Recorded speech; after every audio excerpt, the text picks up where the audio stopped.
جنوب کی طرف ہمارا مرکزی شہر سیدا ہے، لہٰذا ہر کوئی اندازہ لگائے گا کہ ہم نے ان پر حملہ آور ہو کر انہیں نقصان پہنچایا ہے، اور اگر تم شمال کی طرف سے حملہ آور ہوتے ہو تو پھر ہم پر کوئی شک نہیں کرے گا، یہی جانے گا کہ کسی اور قوت نے اس پر حملہ آور ہو کر انہیں نقصان پہنچایا ہے۔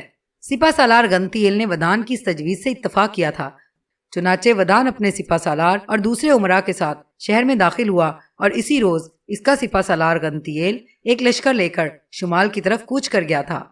گنتیل احتیاط سے کام لیتے ہوئے ایک لمبا کاوا اور چکر کاٹتے ہوئے پہلے شمال کی طرف گیا، پھر مناسب فاصلے پر پہنچنے کے بعد پلٹا اور دریائے کلب کی وادیوں کا رخ کیا، جہاں یکتان بن سلم کے قبیلے نے قیام کر رکھا تھا۔ قبیلے کے پڑاؤ کے پاس آ کر قبیلے کے شمال مغرب اور مشرق دونوں اطراف میں اس نے اپنے جنگجو پھیلا دیے تھے۔ یہ صورتحال زومنس اور اس کے بیٹے اور قبیلے کے دوسرے لوگوں کے لیے بڑی پریشان کن تھی۔ اس موقع پر زومنس اور جرار کے علاوہ قبیلے کے دوسرے معززین بھی ایک جگہ جمع ہوئے۔ پھر زومنس انہیں مخاطب کر کے کہنے لگا، یہ کون لوگ ہیں جو تین اطراف سے ہمارا گھیراؤ کرنے کی کوشش کر رہے ہیں؟ اور دکھ کی بات یہ ہے کہ اس وقت ہمارا گھیراؤ کر رہے ہیں جس وقت ہمارا لشکر اور سپہ سالار دمشق کی طرف جا چکے ہیں۔ لگتا ہے یہ پہلے سے طے شدہ کوئی تجویز ہے جس کے تحت یہ لوگ ہمیں نشانہ بنانا چاہتے ہیں۔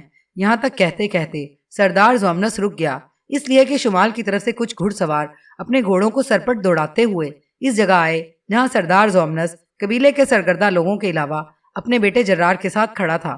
قریب آ کر وہ سوار گھوڑوں سے اترے، پھر وہ زومنس کو مخاطب کر کے کہنے لگے، ہم آپ لوگوں کے قبیلے کے سردار سے ملنا چاہتے ہیں۔ اس پر اس کی طرف غور سے دیکھتے ہوئے زومنس کہنے لگا، میرا نام زومنس ہے اور میں ہی اس خانہ بدوش قبیلے کا سردار ہوں، کہو تم کیا کہنا چاہتے ہو؟ اس پر آنے والوں میں سے ایک بولا اور کہنے لگا، ہم اخیاب کے لشکری ہیں اور ہمارے لشکریوں نے تم لوگوں کو شمال مغرب اور مشرق کی طرف سے گھیرے میں لے رکھا ہے۔ ہمیں پتہ چلا ہے کہ اخیاب کی بیوی دیسان، اس کے بیٹے سلمون اور بیٹی ایمن نے تمہارے خانہ بدوش قبیلے کے اندر قیام کر کے پناہ لے رکھی ہے۔ اگر تم ان تینوں کو ہمارے حوالے کر دو تو میں اور ہمارے مسلح جوانوں کا سالار تمہیں یقین دلاتے ہیں کہ تم سے نہ کوئی تعرض کیا جائے گا، نہ تم پر حملہ آور ہو کر تم میں سے کسی کو نقصان پہنچایا جائے گا۔ زومنس اور اس کے بیٹے جرار نے جب ان تینوں کی موجودگی سے انکار کر دیا تب وہ پلٹ کر چلے گئے۔ تھوڑی دیر بعد سیدا کے سپہ سالار گنتیل کے لشکری شمال، جنوب اور مغرب کی طرف سے ان کی طرف بڑھنا شروع ہوئے۔ جب وہ قبیلے کے خیموں کے بالکل قریب آ گئے تب گنتیل زومنس کے پاس آیا اور کہنے لگا، اس سے پہلے میرے آدمی تم سے گفتگو کر کے گئے، ہم تمہارے قبیلے کی تلاشی لیں گے، اس لیے کہ تم نے انکار کر دیا ہے کہ اخیاب کی بیوی، بیٹے اور اس کی بیٹی نے تمہارے ہاں پناہ لے رکھی ہے۔ دیکھو ہم تمہیں نقصان نہیں پہنچانا چاہتے، ہاں اگر تم نے جو کچھ ہم کہہ رہے ہیں وہ نہ مانا تو ہم تم پر حملہ آور ہوں گے، ایسا قتل عام کریں گے کہ کسی کو زندہ نہیں چھوڑیں گے۔ فی الحال ہم تم پر حملہ آور نہیں ہو رہے، ہم تمہارے قبیلے کی تلاشی لیں گے۔ اگر وہ تینوں افراد جن کی ہمیں تلاش ہے وہ ہمیں مل گئے تو ہم انہیں لے کر چپ چاپ یہاں سے چلے جائیں گے، تمہیں کوئی گزند نہیں پہنچائیں گے، اور اگر اس سلسلے میں تمہارے مسلح جوانوں نے کسی بھی طرح کی مزاحمت کرنے کی کوشش کی تو میں اپنے لشکریوں کو حکم دوں گا کہ تم پر حملہ آور ہوں اور تم لوگوں کا قتل عام شروع کر دیں۔ گنتیل کے ان الفاظ کے جواب میں جب زومنس نے خاموشی اختیار کی تو گنتیل کے حکم پر اس کے لشکری پڑاؤ میں گھس گئے، ایک ایک خیمے کی تلاشی لینے لگے۔ اس تلاشی کے دوران اخیاب کے وہ قاصد جو اس نے ودان کی طرف بھجوائے تھے اور جو دیسان، سلمون اور ایمن تینوں کو ان کی شکلوں سے پہچانتے تھے وہ بھی ان کے ساتھ تھے۔ چنانچہ تلاشی کے دوران دیسان، سلمون اور ایمن کو پہچان لیا گیا اور گنتیل نے ان تینوں کو پڑاؤ سے نکال لیا۔ زومنس کے پاس چند مسلح دستے تھے جن کے ساتھ وہ مزاحمت نہیں کر سکتا تھا، لہٰذا گنتیل تینوں کو لے کر وہاں سے روانہ ہوا۔ کچھ دور جنوب کی طرف جانے کے بعد اس نے کچھ مسلح دستوں کی نگرانی میں وہیں سے دیسان، سلمون اور ایمن کو سامرا شہر کی طرف روانہ کر دیا تھا۔